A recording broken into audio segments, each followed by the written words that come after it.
Current బిల్లును 90% వరకు తగ్గించుకోండి. అది కమర్షియల్ అయినా రెసిడెన్షియల్ అయినా. తెలంగాణ ఏపీలో number 1 rooftop solar company Freyr energy. నమస్తే, వెల్కమ్ టు సుమన్ టీవీ. కోల్కతాలో జరిగిన వైద్యురాలపైన అఘాయిత్యానికి సంబంధించి దేశవ్యాప్తంగా నిరసనలు వ్యక్తమవుతున్నాయి. అసలు ఆ డాక్టర్ పైన ఇలాంటి అఘాయిత్యానికి పాల్పడినటువంటి వ్యక్తులను కాపాడేటువంటి ప్రయత్నం జరుగుతుందా? ఎందుకు దేశవ్యాప్తంగా ఇంత ఆందోళన కొనసాగుతుంది? ఒకవైపు సిబిఐ ఎంక్వైరీ చేస్తున్నా కూడా ఆగ్రహ జ్వాలలు ఎందుకు తగ్గట్లేదు? हमको 3 घंटा खड़े रखा। एक पेरेंट्स जिनकी बच्ची 31 इयर्स ओल्ड की ऐसी खत्म हो जाती है. డాక్టర్ కావ్యప్రియ గారు నమస్తే అండి. కావ్యప్రియ గారు, కోల్కతాలో జరిగినటువంటి ఇన్సిడెంట్ మనందరికీ తెలిసిందే. రేపు మొత్తం ఆసుపత్రులన్నీ కూడా బంద్కు పిలుపునివ్వడం జరిగింది. ఇంత ఆగ్రహ జ్వాలలు ఎందుకు నిర్భయ ఘటన తర్వాత ఇంత భారీ ఎత్తున దేశవ్యాప్తంగా మొదలవుతున్నాయి? అంటే ఒకవైపు కేసు సిబిఐ దర్యాప్తు చేస్తున్నప్పటికీ కూడా ఇంకా ఆగ్రహానికి కారణం ఏంటంటారు? ఇంత ఆగ్రహానికి కారణం ఏంటి అంటే, జరిగింది ఎవరికండి? 24/7 డ్యూటీలో ఉన్న ఒక లేడీ డాక్టర్ కి. She a pulmonology resident, DNB resident, second year. తన పాటికి తను సిన్సియర్ గా తన డ్యూటీస్ అన్ని చక్కగా అటెండ్ అవుతూ నైట్ 2 o'clock కి రెస్ట్ తీసుకోవడానికి వెళ్ళింది. అండ్ ఇది ఏమి అంటే, there are no triggering factors ఇందులో. అంటే ఏమన్నా హాఫ్ డ్రెస్డ్ ఉందా, లేకపోతే పబ్కి వెళ్తే అయ్యిందా, లేకపోతే రోడ్ మీద ఒంటరిగా వెళ్తూ ఉంటే నిర్భయ కేసులో లాగా అట్లా జరిగిందా అంటే అట్లా కూడా కాదు. It is totally, it has happened in a hospital where 24/7 emergency services are available and security services are available. In spite of all that, ఒక వ్యక్తి వచ్చి he's working under some police shadow అని కూడా చెప్పారు చాలా ఛానల్స్ లో. దాన్ని అతను ఆసరాగా తీసుకొని సిన్సియర్ గా తన డ్యూటీ చేసుకొని జస్ట్ ఆ సెమినార్ రూమ్ లో, ఇప్పుడు చూడండి, being doctor is not so easy. A profession అండి వాళ్ళ ఫుడ్ ని సాక్రిఫైస్ చేస్తుంది, వాళ్ళ టైం ని సాక్రిఫైస్ చేస్తారు, వాళ్ళ నిద్రను సాక్రిఫైస్ చేస్తారు, వాళ్ళ ఫ్యామిలీ టైం, ఇన్ని సాక్రిఫైస్ చేస్తే ఒక మెడిసిన్ లో సీట్ వస్తే, మెడిసిన్ అయిపోయినాక కూడా పీజీ సీట్ రావాలంటే చాలా కష్టపడాలి. సంజయ్ రాయ్ ఎవరైతే నిందితులుగా చెప్పబడుతున్నారో అతన్ని కాపాడేటువంటి ప్రయత్నం మొదట్లో జరిగిందనేటువంటి ఒక విమర్శ ఉంది. ఎందుకంటే మొదట్లో ఆత్మహత్యాన్ని దీన్ని చిత్రీకరించే ప్రయత్నం చేశారు. ఆ తర్వాత మరలా హత్య కేసు నమోదు చేశారు.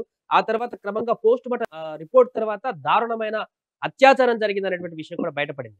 దీని వెనుక ప్రభుత్వ పెద్దలు కూడా నిందితులు కాపాడేటువంటి ప్రయత్నం చేసినట్టు ఏమన్నా మీకు అనిపించిందా? అనిపించింది, డెఫినెట్ గా అనిపించిందండి. వాడి యాటిట్యూడ్ కూడా ఎట్లా ఉందంటే, ఉరి తీసుకుంటారా తీసుకోండి అంటే వాడు తెగించేశాడు బేసిక్ గా. And he's trying to save others. ఇంకెవరో మామూలుగా పర్ హ్యూమన్ ఎంత వస్తుంది? 15 grams సెమెన్ వస్తుంది. ఇక్కడ 150 grams వచ్చింది అంటే ఎంతమంది ఇన్వాల్వ్ అయ్యి ఉంటారు ఇందులో? ఎంతమంది వెనుకుండి ఉంటారు? దీని వెనుక కొన్ని ఎలా ఉండినాయి అంటే సమ్ ఏదో దాంట్లో తన ఏదో మెడికల్ ఇన్వాల్వ్డ్, తనకేదో ఇన్ఫర్మేషన్ తెలిసింది అన్న కొన్ని న్యూస్ దాంట్లో చూసాము. సో మేబీ అది తెలిసింది అని వాళ్ళు రియలైజ్ అవ్వడం వల్ల మేబీ తన మీద అత్యాచారం చేశారు అని అనుకుంటున్నాం. స్పర్మ్ కౌంట్ ఎంత వరకు ఉంటుంది? ఇప్పుడు ఆ రిపోర్ట్ లో వచ్చినటువంటి దాన్ని చూస్తే ఎంతమంది దీంట్లో పాల్గొన్నట్టుగా కనబడుతుంది? ఒక 10 members వరకు అనుకోవచ్చు అండి. 15 grams వస్తుంది పర్ హ్యూమన్, అంటే పర్ మ్యాన్. ఇందులో 150 ఉంది అంటే ఆల్మోస్ట్ 10 members ఉండుంటారు. అందులో చాలా దారుణమైన అత్యాచారం అండి ఇది. Not normal. Glass pieces in the ice, bones, wrist joints, కాళ్ళు విరిచేయడము, మెడ థైరాయిడ్ కార్టిలేజ్ విరిచేయడము, ఎక్కడ పడితే అక్కడ ఆబ్రేషన్స్, ఇన్ని ఇంజురీస్. తను అంటే she fought till the last minute. ఇన్ని విన్నాక మనము చూస్తే గనక she fought till last minute అని మనకు అర్థమైంది. So and also vaginal bleeding, half naked గా అట్లా సెమినార్ రూమ్ లో. సెమినార్ రూమ్స్ అంటే it is where the medicos study actually. అక్కడ మాకు సెమినార్స్ అవుతాయి, లెర్నింగ్ ప్రోగ్రామ్స్ అవుతాయి అలాంటి రూమ్ లో. అండ్ బేసిక్ గా ఒకటి ఏంటి అంటే, 24/7 ఆన్ కాల్ ఉన్న డ్యూటీ డాక్టర్ కి అంటే ఒక పడుకునే వసతి కూడా లేదా అంత పెద్ద హాస్పిటల్లో. వాళ్ళు మామూలుగా తననే కాదంట, any resident who is on duty వాళ్ళు థర్డ్ ఫ్లోర్ సెమినార్ దానికి వెళ్ళి పడుకుంటారంట. అంటే మామూలుగా ఎవ్రీ డిపార్ట్మెంట్ కి ఎలా ఉండాలి అంటే, let it be gynaec, casualty or any other branches, వాళ్ళకంటూ ఒక డాక్టర్స్ రూమ్ ఉండాలి, అందులో వాష్రూమ్ ఫెసిలిటీ ఉండాలి. అండ్ ప్రతి డిపార్ట్మెంట్ క్యాజువాలిటీ దగ్గర ఒక సెక్యూరిటీ గార్డ్ అన్నది డెఫినెట్ గా ఉండాలి. ఇవేవీ లేకుండా వాళ్ళకి సరిగా వసతులు కల్పించక ఆ థర్డ్ ఫ్లోర్ సెమినార్ రూమ్ లో పడుకోవడం అన్నది ఇట్ ఈస్ వెరీ పాథటిక్. వినడానికి కూడా మాకే బాధ అనిపించింది. అంటే ఇది బయట జరిగిన ఘటన కాదు, గతంలో బస్సులో జరిగినట్టు నిర్భయ ఘటన కూడా కాదు, లేదా ఎక్కడ నిర్మానుష్య ప్రాంతంలో జరిగినటువంటి ఘటన కూడా కాదు. సెమినార్ హాల్లో మీరు చెప్తున్నట్టు వాళ్ళందరూ మెడికోస్ ఉన్నటువంటి ప్రాంతం నియర్ బై ఉన్నటువంటి ప్రాంతంలోనే ఇంత దారుణం జరిగింది. అంటే అందరు పడుకొని కూడా లేరు కదండి. Everyone is actively working there. అవును, అంతమంది చుట్టుపక్కల ఉన్నా కూడా ఇలాంటి ఘటన జరుగుతుందంటే అక్కడ సేఫ్టీ ప్రికాషన్స్ ఏ రకంగా ఉన్నాయి అనేటివి ఇప్పుడు అందరు క్వశ్చన్ చేస్తున్నారు. ఎగ్జాక్ట్లీ, సేఫ్టీ అండ్ వాళ్ళు ఎంత ప్లాన్డ్ గా చేశారు. ఎక్కడ కూడా ఒక సౌండ్, ఇప్పుడు మామూలుగా ఎవరి మీద అటాక్ జరుగుతుందంటే అరవడము ఎంతో కొంత సౌండ్స్ వస్తాయి, కానీ ఇక్కడ ఎటువంటి సౌండ్స్ రాకుండా అసలు జరిగిందని కూడా ఎవరికి తెలియకుండా అంత చేశారు అంటే definitely this is a planned thing. దీనిపైన ప్రభుత్వం అనుకున్నంత రీతిలో స్పందించట్లేదు అనేటువంటి విషయాన్ని మీరు ఖండిస్తారా? ఆబ్వియస్లీ అది చాలా క్లియర్ గా తెలుస్తుంది కదండి. దిస్ ఇస్ అంటే చాలా క్లియర్ గా తెలుస్తుంది. అయిన వెంటనే తర్వాత ఎవిడెన్సెస్ అన్ని తీసేయడానికి కూడా అదంతా కూల్ చేయడము అవన్నీ ఎందుకు చేస్తారు? డెఫినెట్ గా some higher authorities are involved ఇందులో. గవర్నమెంట్ నుంచే ఎవరో ఇన్వాల్వ్ అయి ఉన్నారని మా అందరికీ అనిపించింది. అక్కడ పశ్చిమ బెంగాల్ గవర్నమెంట్, ఇప్పుడు కేంద్ర ప్రభుత్వం దర్యాప్తు సంస్థ చేస్తుంది. సో రెండు గవర్నమెంట్లను కూడా దర్యాప్తుకు సంబంధించి ఒక సీరియస్నెస్ అయితే కనిపించట్లేదా? డెఫినెట్ గా తెలుస్తుంది కదా మనకి. మీరందరూ వైద్యులు ఇప్పటికే నిరసన చేస్తున్నారు కొద్ది రోజుల నుంచి.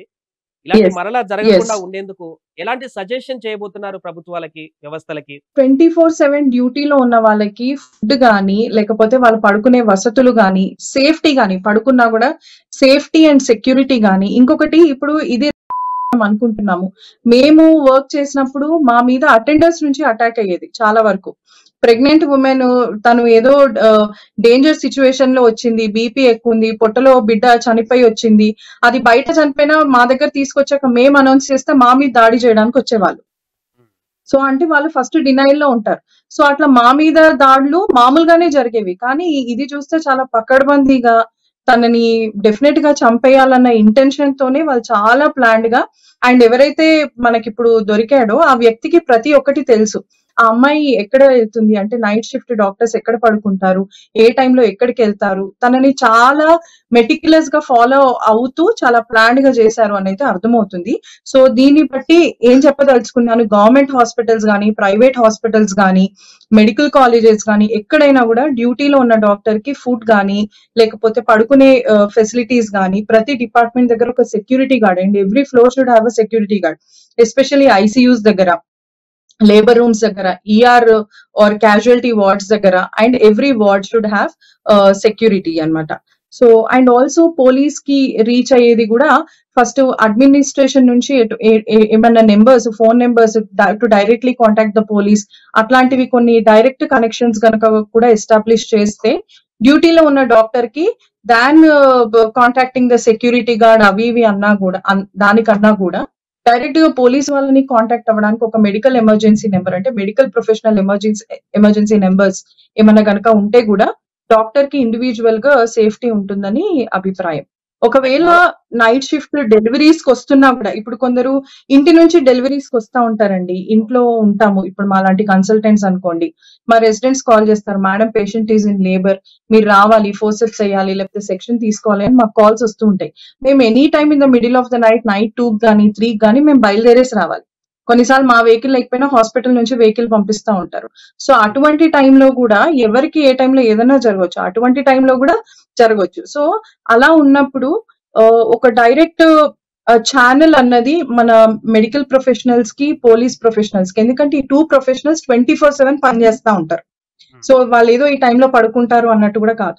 సో ఒక ఎమర్జెన్సీ నెంబర్ అన్నది కనుక ఎస్టాబ్లిష్ చేస్తే, సో ఒక యాప్ లాంటిది అట్లా ఏదైనా ఎస్టాబ్లిష్ చేస్తే సో కొంచెం సేఫ్టీ ఉంటుంది. ఎందుకంటే we're suppose to work in the nights also, కాబట్టి ఇలాంటిది ఏదైనా డిజైన్ చేస్తే బాగుంటుంది అన్నది అభిప్రాయం.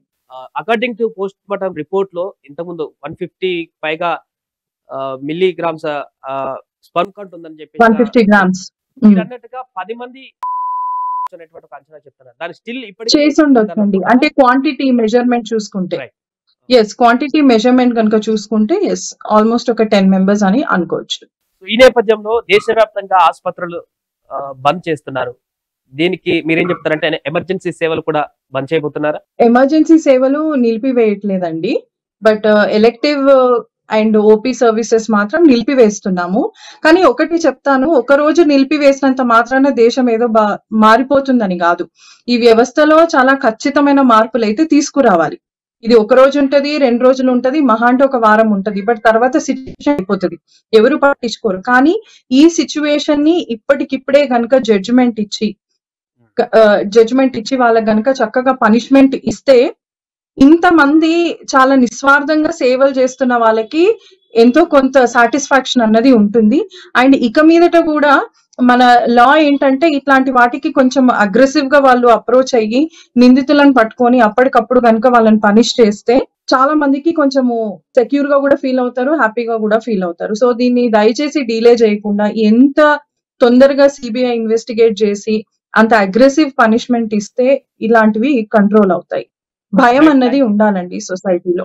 ఎస్, థ్యాంక్ యూ కావ్యపయ్య గారు. సో మొత్తానికి అది దేశవ్యాప్తంగా కొనసాగుతున్నటువంటి వైద్యుల ఆందోళన, కోల్కతాలో జరిగినటువంటి అతి దారుణమైనటువంటి ఘటనకు సంబంధించి ముక్త కంఠంతో నిరసన వ్యక్తం చేస్తున్నారు. బట్ అనుకున్న స్థాయిలో ప్రభుత్వం నుంచి ఈ కేసుకు సంబంధించిన పురోగతి ఉండట్లేదు అనేటువంటి ఒక ఆందోళన కలిగిస్తుంది. అంతేకాక వైద్యులందరూ కూడా డిమాండ్ చేస్తుందంటే మాకు రక్షణ కల్పించాలి, సేఫ్ గా మీ వైద్యం వృత్తి చేసుకునేటువంటి విధంగా ఒక భరోసాను కల్పించాలి. ఈ ఘటన తర్వాత భయాందోళన కలుగుతుంది అనేటువంటి ఒక అంశాన్ని మహిళా డాక్టర్లందరూ కూడా తెరపైకి తీసుకువస్తున్నారు. చూడాలి మరి ప్రభుత్వం దీనిపైన స్పందించి ఎలాంటి కఠిన నిర్ణయం తీసుకుంటుంది, కేసుకు సంబంధించి ఇంకా ఎలాంటి ముందడుగు పడుతుంది అనేటువంటి అంశాన్ని చూస్తూనే ఉండండి సుమన్ టీవీ.